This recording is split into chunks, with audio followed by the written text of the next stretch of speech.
oh, Asia, right? Like they just like bunch it together, and I'm like, no, like that's like being like Even like you can attend Brazilians and Americans with the same, the same strategy or approach or anything like that. In fact, it's far more like complex and nuanced and differentiated to say attend to China or attend to like South Korea, Japan, than it is to attend to say the U.S. and attend to Brazil. Right. It's U.S. and Brazilians are actually much closer. And then when I explain that to Americans, they're like, whoa, they don't buy it. what?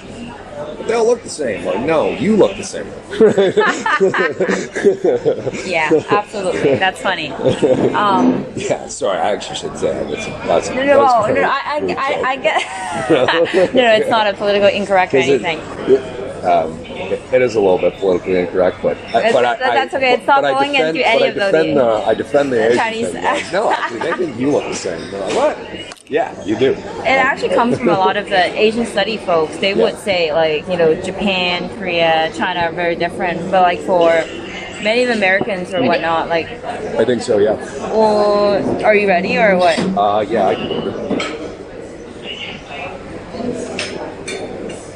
I'll just get probably a salad or some sort. Do you have like a schnitzel? No. What's your favorite thing on the menu? Favorite thing on the menu? This one, salad with beef stripes and mozzarella. Oh, that's just the caprese. Sure, I'll try that. And then I'll also get a red lentil coconut soup. Oh, where did you the first soup and second salad? It's okay? Or together? Where did you see the red lentil soup? Lentil soup. Yeah, I'll get that one as well. Just the lentil soup or with salad? Not salad. That's okay. You want to split the salad with me? Yeah, that works too. Cool. I don't have to. Yeah, I don't want the whole salad, but anyways. Yeah, but and that's the thing is like because I live there and worked building infrastructure and so like I've worked at say a sufficiently high level to like understand certain like nuances of relationship between public government and private entities and different things like that. I felt like I had a good primer on Chinese culture. But and actually correct me if I'm wrong on this, I'd love your feedback and input on this from an investor perspective. But what I kind of observed with Web3 and Polkadot is I'll back this up. So we were building wind parks, some of the very early wind parks, like wind power plants in China in like 2006, 2007. And at that time, the company I worked for, Vestas, which is sort of like, the inventor of the original wind turbine manufacturer and sort of like Porsche of the industry. We were trying to enter into China as much as we could, but then there was a lot of us who were saying, hey, you know what, like, we can try to be as Chinese as possible. As a Danish company, we can hire Chinese people, and we can, be serious about manufacturing here and all these things. But especially because there's government, say, influence in these purchase decisions, we're never really going to be successful in China. The best way to approach the China market is to find true local partner, align incentives, and win together. And so then Vestas didn't have great success in China. It's like number 25 in China, even though it's number 1 in the world. Right. And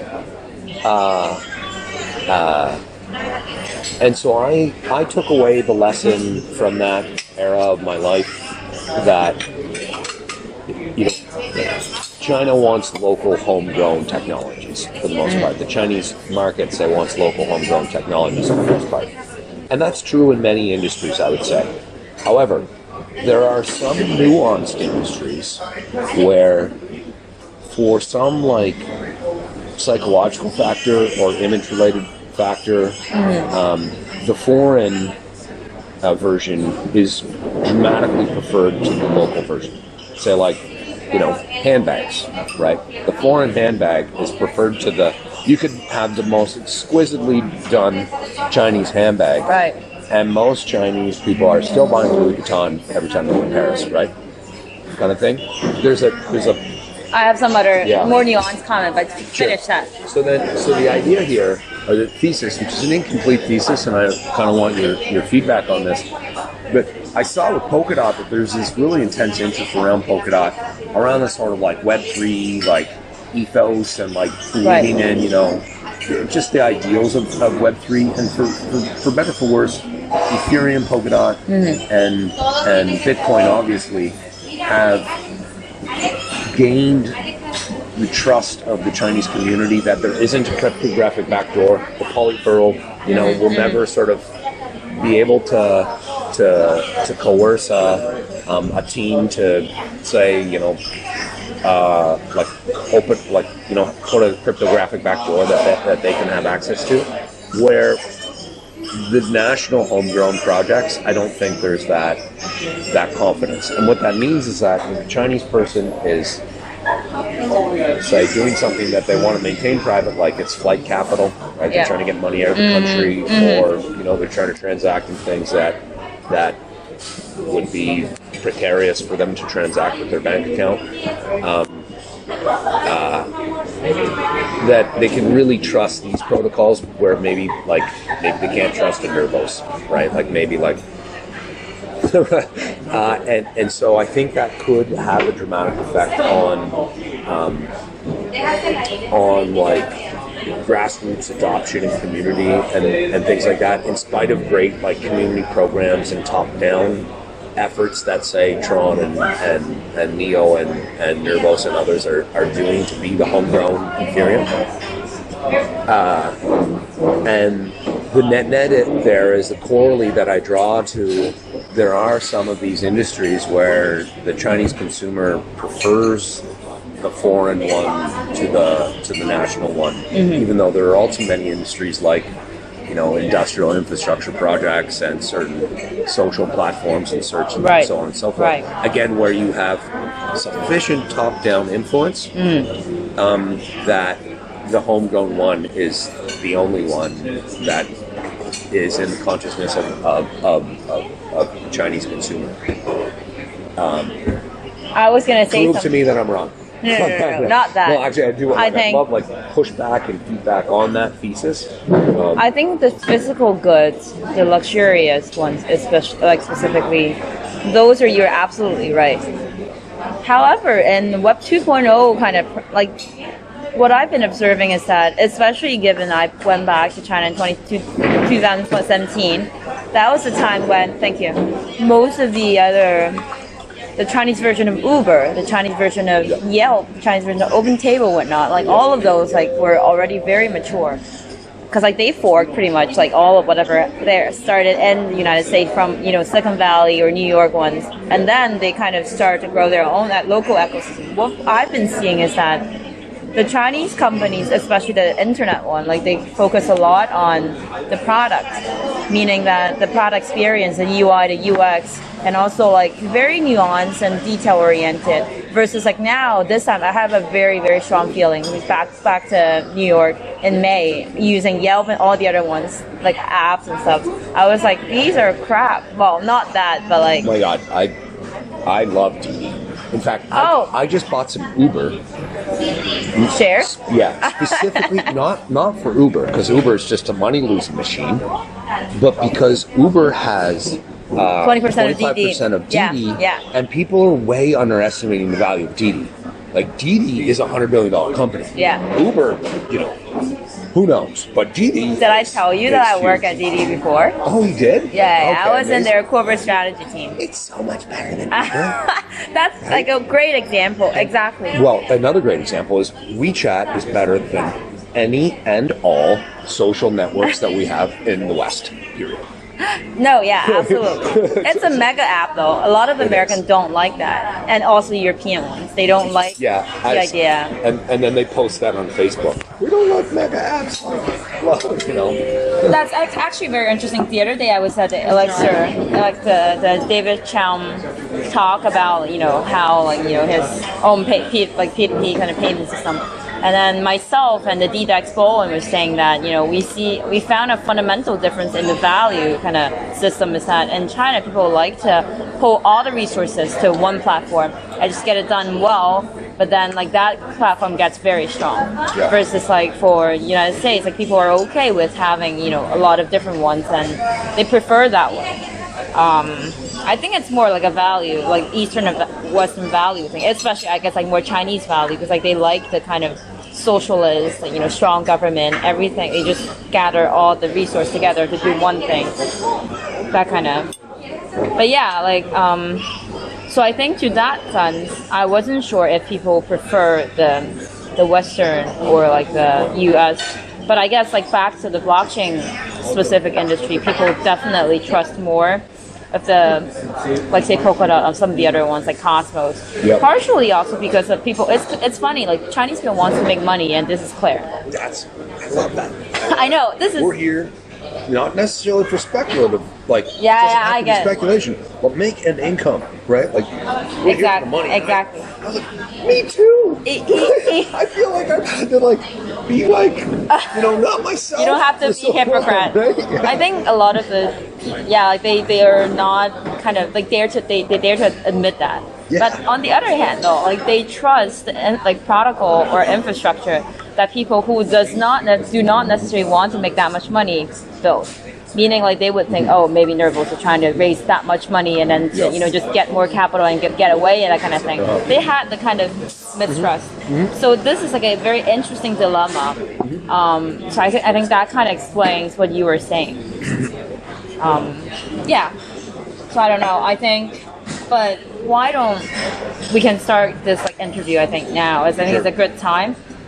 Why don't you kind of?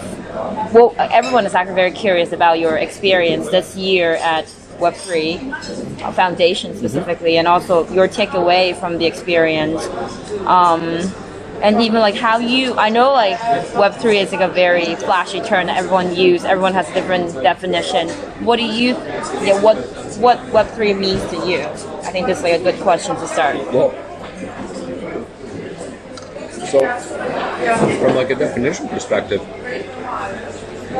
Web3 to me is the third evolution of the internet, right? Mm-hmm. Where we went through Web 1, just static-based HTML, almost read-only internet, to Web 2 that brought innovations like social and mobile, and I don't know if you want to. I just started. Sure. Okay. Social and mobile, and offered a lot more interactivity and user-generated content and things like that, which was great, but then resulted in the sort of the cartelization of the internet. In the West, we talk about the FANGs, and right. And certainly in China, Tencent, Alibaba, and Baidu, and a handful of others. Exactly. Are obviously very, very strong. That's just been the natural evolution of the internet. However, we're trying to return to the ideals of the original internet, which was decentralized networks that, again, increase the Gini coefficient of wealth and power on the internet. Right. I don't think the Tim Berners-Lee and the guys who started this amazing adventure envisioned or wanted a situation where great power and wealth accrued to, literally a number of people that you and I could count on our hands, right? And so I think that's a big part of the reason why people are so excited about this sort of stack of technologies. Obviously Bitcoin being the first, but Ethereum doing some really interesting things with programmable money and so on and so forth. And then we'll evolve into other Web3 technologies with social and again, I could not be more inspired and impressed and energized by how China is really leading this industry. maybe not for the first time, but certainly when we look back at this historically, we'll probably say it was around this moment where China went from fast follower, as it was with say a lot of Web 2 stuff, DD, as you just mentioned, and right. some others, to clear leader. And China is leading Web 3. I see it on the ground. I personally am on Baidu, or sorry, not on Baidu, strike that, on Bihu, right? And I'm in. I don't understand a lot of what's happening, but I use Google Translate, and I'm in a number of like the WeChat discussion groups and Ethereum and Polkadot and others, and then when I go and do meetups in China, I'm just blown away by the number of devs building really cool things. Like I went and did this meetup in Beijing, and just tons of devs were coming up and showing them what they're building. And one guy came up and, hey, I made a MOOC, like an open online course on how to build on Substrate. And I was like, and he was showing it, and you can use it on your mobile, and he was showing it to me, and it was all in Mandarin, and I was like, can you build that for us in English? Like that's better than what we have. Loom for Ethereum. Yeah.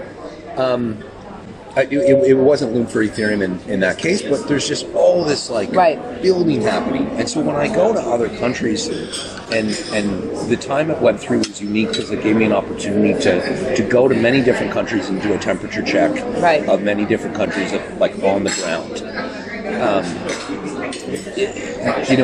There's literally, again, no place in the world that is inspiring to be on the ground in China or as China. It's a lot of us who have been around for a long time. I'm sensing a certain amount of doubt and fatigue, even from the crypto OGs. Of nobody's using this stuff. Is this actually going to be relevant for anybody? People, are starting to get concerned, especially in the West, and very frankly, for Web3 technologies like decentralized internet, nobody is really using it, not nearly enough. And so I kind of felt like China was like a re-energizer or a refresher of wait, no, it does matter to people, and a lot of people, just not us. And that's great, and we can build for them, and let's do that because they're, this is emblematic of, and not to get too hyperbolic, but this is emblematic of the moment in time that China does take leadership. We're seeing a globally relevant macroeconomic passing of the baton of leadership. Right. The rest of this. I mean, I've been before I was crypto. I was kind of the BRICS kid. I had the good fortune of working seriously on large scale projects in China, India, and then spent a decade doing a lot of stuff in Brazil. And really, the BRICS thesis has been something that's been very core to my own investment thesis for how I spend my own time for a long since the day I left school, basically. I actually kind of started formulating before school, and then we went through financial crisis and things like that. And people thought, the BRICS thing's done, and I was like, no, it just was not ever intended to be perfectly linear. These are emerging countries. There are growing pains to have. But the other thing that I now have evolved about the BRICS thing, and in fact sent a message to the founder of the idea from Goldman Sachs, that it should be called CRIBS and not BRICS because it's China first. Oh, that's funny. Yeah, right. Cribs. Because it's China first, right? China first and foremost. Period. And so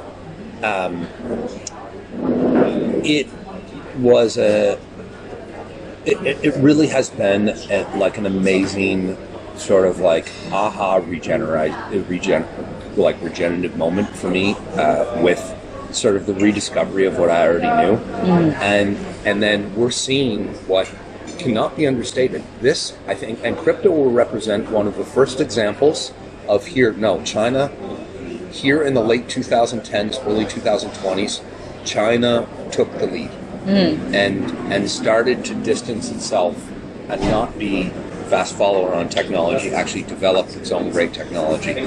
And, and I think it's great because we'll see that be grassroots, community-led, and then we'll see also the impact of that then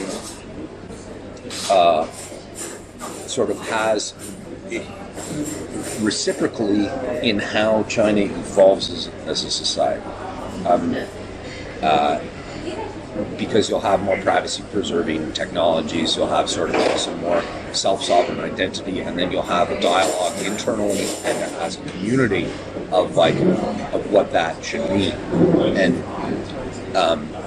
whenever Westerners sort of sit on their high horse and look down their nose about the centralization of decision making that China has experienced over this last era, I always say, hey, wait a second. The design, for better or for worse, the design has resulted in the most extraordinary economic evolution that effectively the world has ever seen. And we're not at the end yet, right? Like, China will evolve towards greater participation from its constituents in say the decision-making process, and Web3 technologies will kind of help percolate that, because it'll call into question the individual to think about their own self-sovereignty and privacy, and then that will also sort of have them think more about their voice. But that will evolve over time, and hopefully it evolves very gradually, and hopefully it evolves without tumult, right? And that's wonderful. And I think then when we look back on what I've been calling since as early as 2002, the century of the BRICS, or actually the century of the Cribs, because it's China first. We're going to say, okay, actually that evolved pretty well. They took care of solving poverty and certain economic realities, and getting the economy going the right way, and being a modern, functioning, now booming economy, and then sort of slowly grandfathered in and opening up to the people. Which, by the way, and funny, another very China influenced project, we instituted this in MakerDAO, where we said, okay, look, we want decentralized governance over time, but there's a lot of money at play. We don't know if this stuff will blow up. So the core team held decision-making functions and still actually holds certain veto functions. Right. And we tried to foster a culture of participation over time, and then eventually grandfathered in decentralized governance. Well, that sounds very... Yeah, and I'm hopeful that is how we evolve, and maybe... And actually, interestingly enough, so I used to love going to the 798 district when I lived in China in 2006. Wow, it's become kind of McDonald's-y at this point, now, and exactly. isn't the cool vibe that it very once was. artsy back then. But I'd always go back to China every couple of years, and I remember sometime between 2006 and about 2010, the art evolved from very brutalist, sort of like a lot of political statements and kind of a lot of anger and resentment into the art, to more sensual and self-righteous tones. And you saw in it this evolution of for example, say blonde women would be depicted in art, and then when I went back, it was more evolving into a self-confident in Asian beauty, and there was a sensual sort of but Asian focus, or not Asian focused, but China focused beauty and in that art, and became again just more comfortable in their own skin, kind of thing. And I feel like, and you can tell me way better than me, but just the observation of, going to China regularly from the time I lived there in 2006 until now, this evolution of say the Chinese like ethos of a more self-confident, we can be a leader, we can, we're great just on our own kind of thing. And certainly you can see that in the undertones of some of the art and how it evolved. And often art defines culture, and that's why it's so important from a historical context. No, I agree with you, but at the same time, I sometimes feel like it's an effect of propaganda as well. Well, I guess certainly. inevitably. So 798 itself has clearly evolved into something very different than it started out at. Even right. I'm talking about the whole environment. Sure. People are definitely being educated as like more self-asserting, and then their country's great, so on and so forth, that kind of thing. So, but at the same time, I do agree that with more personal wealth accumulated, especially in the mega cities and stuff, like people do found the kind of confidence in them, and that actually there's another interesting. Back to the money earning point, because like Chinese people are relatively practical, while there are some people who are similar to some of the Web3 foundation, not foundation, but like the developers and the Cosmos guys who are very into those technical questions. But most of the other ones are more practical in the sense that they do want to build something that could be actually used. Yep. One of the portfolio like we have there, like I was asking him before I left, and I was asking him like, what's your kind of summary or takeaway this time? He was like, I'm actually a little bit pessimistic. I was like, why? He said many of the projects here he met, especially the Americans, most of the American ones and the European ones, people don't care about like mass adoption or I guess whether anyone is using.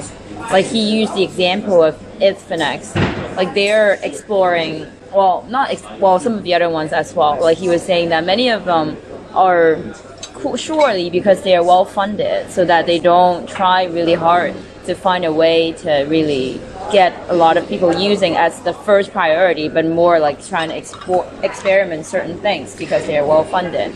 But that kind of challenges value and like what he wants to do in his project, because they want. First of all, regardless, like they want traction first, and then maybe some of the next.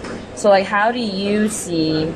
But on the other hand, back to your point about Chinese is a very good ground for Web3. But at the same time, like the people there, because they love the convenience and the apps made just tailored for them, so like they're more than willing to give out the information, the data they have, and they don't care about the privacy. Yep. Just like the Baidu CEO, he said like Chinese people, they have a culture giving up or compromise their information securities or privacy whatnot for an exchange of convenience. So how do you see that though? So I see it as a great opportunity to be user-centric first and foremost. Oh, okay. And again, I think somewhat similarly to the DAO, you have like a set of principles that become, for better or for worse, limiting factors on how you design. You have to design around those principles, but then it doesn't excuse you from competing with the centralized version, because no one's going to migrate from that centralized version to that decentralized application without enough incentive. Not only with enough incentive, which comes in one of a couple of ways, and I would argue that you have to, especially in China, deliver all three. So one is some of the privacy preserving technologies and decentralization that is compelling intrinsically. Another way is compelling financial incentive mechanisms that allow people to create and play around with new economies. Right. And I think that's, you know, if you, give a man an incentive and he'll change the world, right? Yeah. And what's better than what's a longer lever to change the world with than financial incentives, right? So but then it can't be any worse, and I would argue that it actually has to be better from a UI, UX, convenience, customizability perspective as any centralized solution that it's competing with, whether it's decentralized search or decentralized social or decentralized DD or whatever it is. So one of the big lessons learned that we had from the reasons behind the crash in 2018, one of the big reasons for me was the realization that not enough people are using this stuff. Right. And, no, absolutely. And so we've had a huge emergence of refocus around application versus protocol layer. Because, Joel Monegro's... Actually, can we get to sharing place? Yes. Joel Monegro's Fat Protocols thesis was great and really intelligently done. But he's actually recently come out. We had a conversation the other day about this idea that great value will still accrue at the application layer. It's not that application layer will be thin. It will be thinner, relative speaking, to the last, the last iteration, where, but it could still actually be bigger opportunity, right? So like, Web3 apps could be $1 trillion rather than $1 billion, so on. Right. And so forth. Just, the whole world went so gaga on that idea of protocols, that now we're seeing this refocus around the application. I'm part of the Meta Cartel DAO, which is strictly focused on application development, and we're seeing great UI come up, and we're seeing, great engineering around this is the bar that we have to get over. Universal logins with Alex Manasan, right? So on and so forth. There's so many things that we have to get right as a community. But the great thing is there's so many smart people working on these things, and I'm actually really inspired because I'm seeing very close up the amount of thought that's now going into Web3 apps with respect to design, convenience, UI, usability, and that's that comes down to things like ENS and main domains that aren't long hashes, which I'm hoping that Protocol Labs also gets right. It comes down to easy login, comes down to easy key management. Right. Cypher is great for that, where you can just simple proxy separation of private keys, and you've got secure, decentralized backup of your private key. Great, because one of the things that we discovered along this path was many people want to trust somebody with their money. The person that they least trust is themselves. Right. Myself kind of included at times. Now I've gone and forced myself to dog food my own industry and self-custody my own assets. But so many people in the world I want to trust an institution, a professional institution with my capital. I don't want to trust it on my computer or on my hard drive or in my head or anything like that. I trust myself last. And so we have to get this UI right, say for example, in this case, key management, that allows somebody with that nuanced approach to the space to preserve their privacy and their self-sovereign ownership of their own assets, right? Without, going to sleep every night being like, oh my god, am I going to forget my mnemonic, or is somebody going to break into my house and steal my computer where my private keys are on, and so on and so on, or oh, I have to wake up tomorrow and learn Shamir's secret sharing in order to have like fully sharded, decentralized ownership of my private keys and things like that. Like, all of that They don't care. is unacceptable. We have to be better than the alternative from a UI perspective, and so the challenge is then greater because you have these limitations, but you still need to be better. Right. But what we've seen across the world in a number of different industries is sometimes that limiting challenge becomes the mother of great innovation. It's kind of like the Mozart effect, Right. Where like that limitation that is Enhance inherent that. ended up creating, obviously great and beautiful outcome.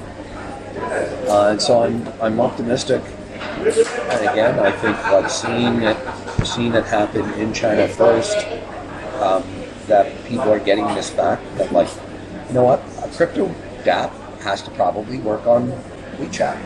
I mean, what that implies is many things, and you have to work around each of those implications and limitations inherent there. But I'm optimistic that it's evolving in the right direction. So do you think that would come to like a top-down approach though? Meaning like from, let's say, some of the like largest Web 2.0 kind of companies. But on the other hand, like, DAO, it's by nature in contrast with corporation, right? So how do you fix, how do you kind of, what's the word? Reconcile these two problems? Well,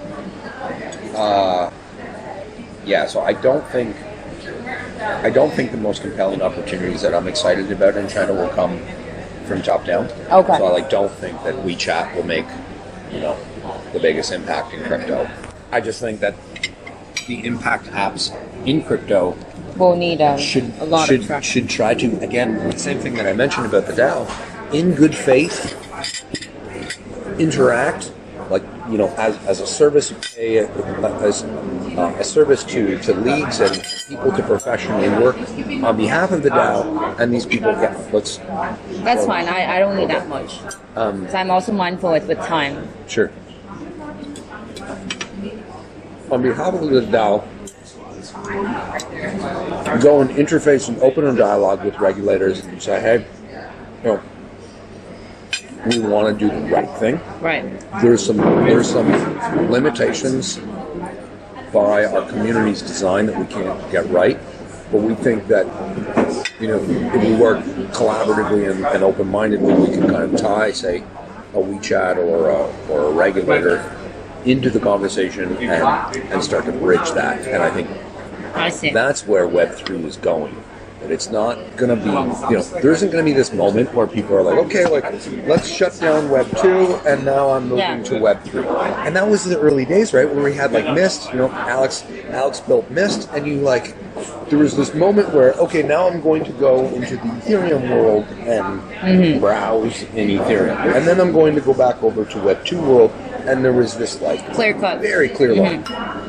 And in reality, what we see today is that has to be seamless. There has to be a moment where it isn't clear where Web 2 you don't feel the blockchain. Yeah, and so it's got to be like that, and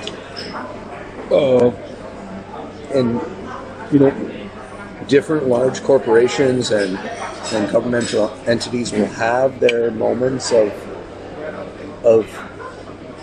trying to rationalize this for themselves, but then at the end of the day, and this is why it's going to come from the ground up, especially at the corporate level, once they see how much people are, participating in these crypto economic mechanisms and being paid by incentive schemes that then compel them to do work and focus on these things, and there's market there, they're going to go where the market is, right?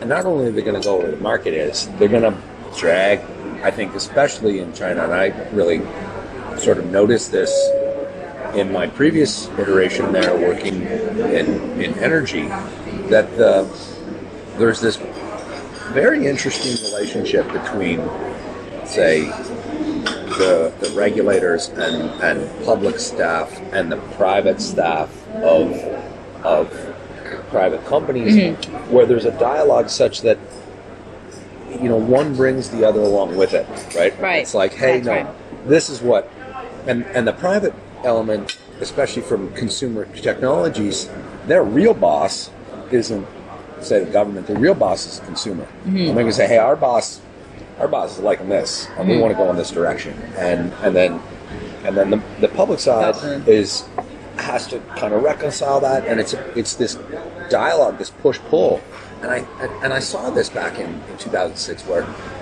the company that we were working for,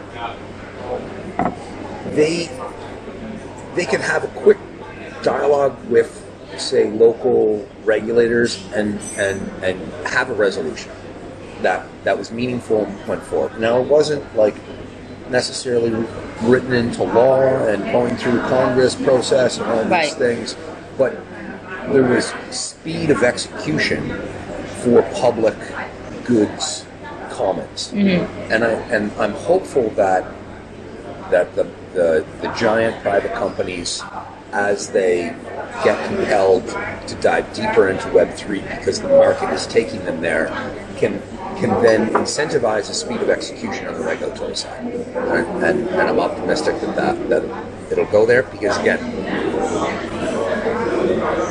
Mr. Market is the invisible is the hand, focus, right? That invisible hand transparently guides the Chinese psyche, and I just love that. Right? No, absolutely. That's totally, I think, the case. Like starting from Here, Dangs. some more, by the way. I'm okay. You want some? I'm okay with the steak, but yeah. You vegetarian? No, I'm not. Well, I try to avoid like the red meat though. Sure. Especially the pork here.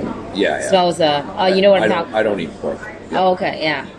Yeah, like starting from Deng's, the President Deng, DENG, like the yeah, exactly, like that's kind of when, he set the tone, and then since then, like China has been like that. I'm mindful of time, but I do want to ask you about. Yeah, you got to get your Yeah, exactly. Yeah. I guess like the last question, but I think the most important, and the people who all care about and wanted to know about your thought and your new kind of,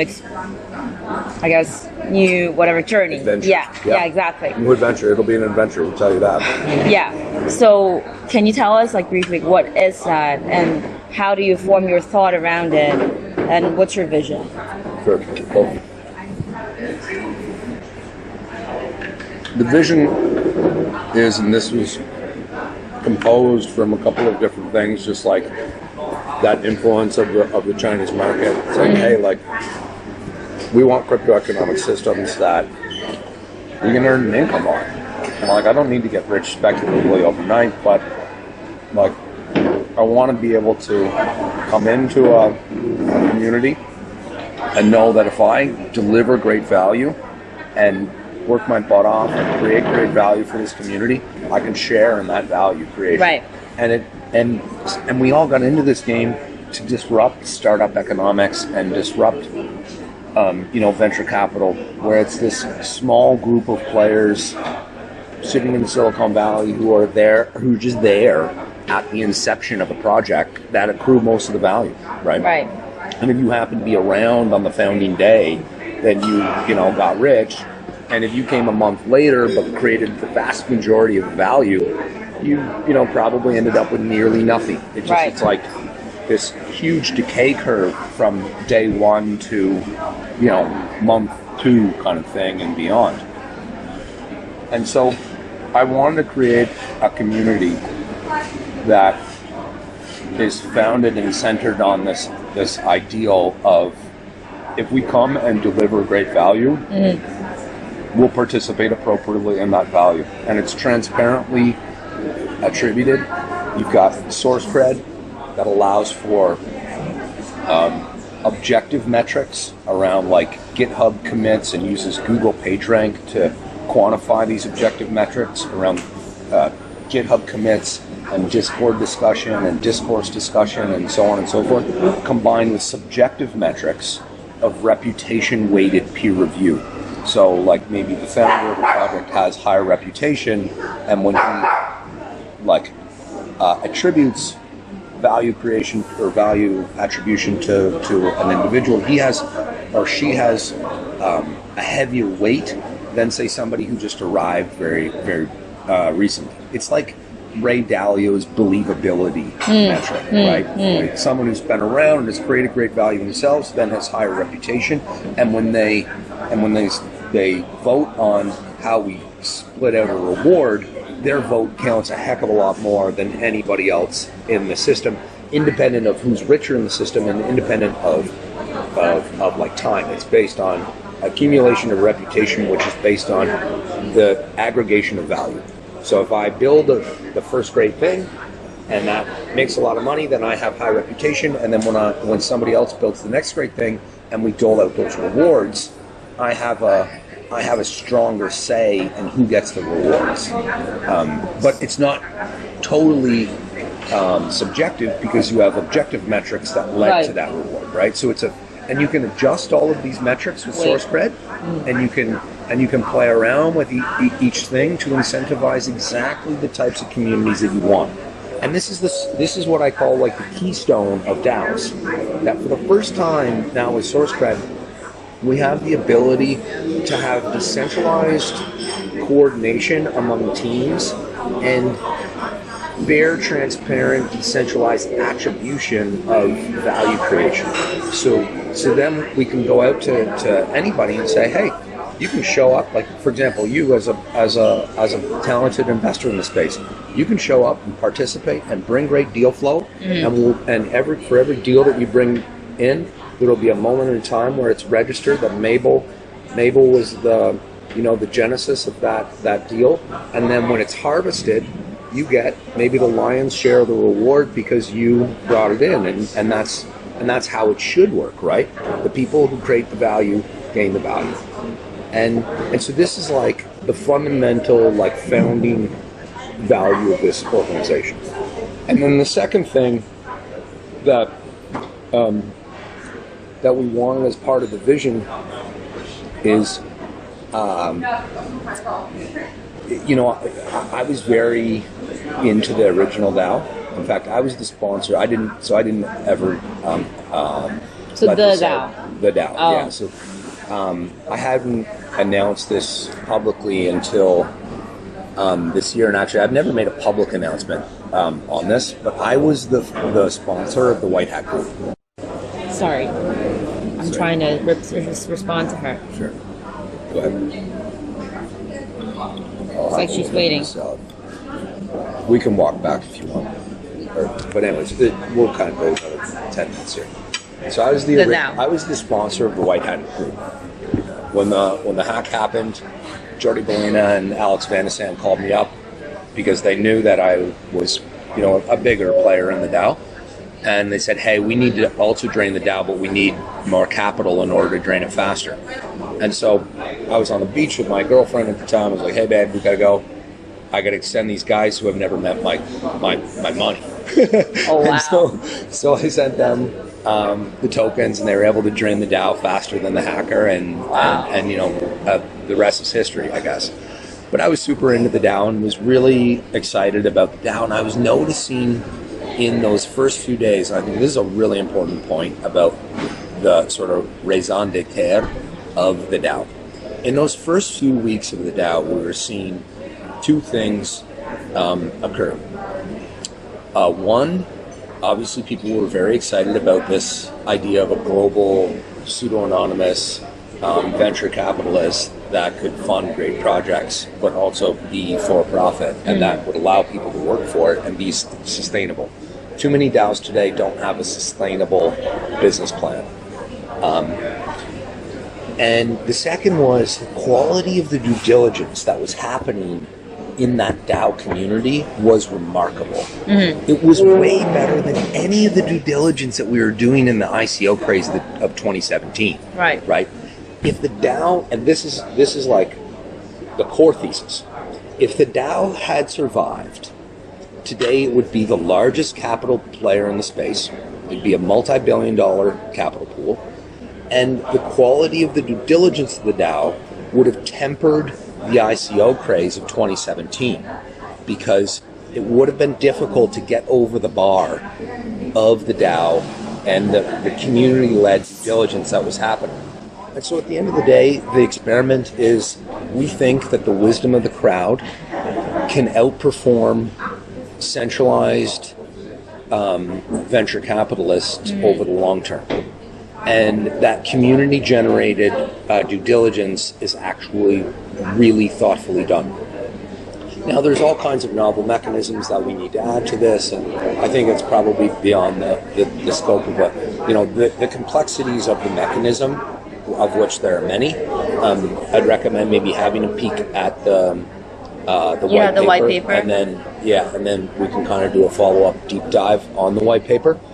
But that's those are the founding sort of vision principles of why we think this experiment is so interesting and so special.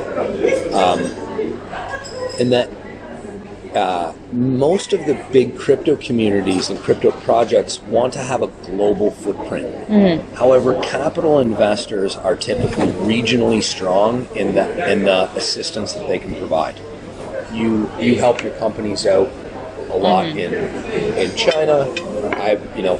I can help teams out in the U.S. and Canada, but if they needed like a European lawyer or China community manager, right, I was like, I don't know, right?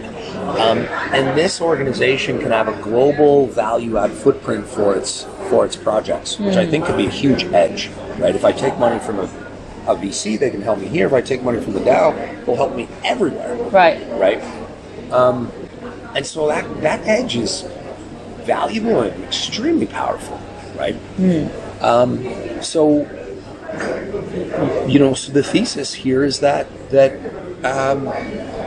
we can, as a community, outperform over the long term, and durably outperform because of this culture of value add versus value accrual.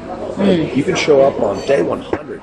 You don't have to be a founder, and if you bring the deals to the table that matter, that create the outlier returns, guess what? You're going to get rich. And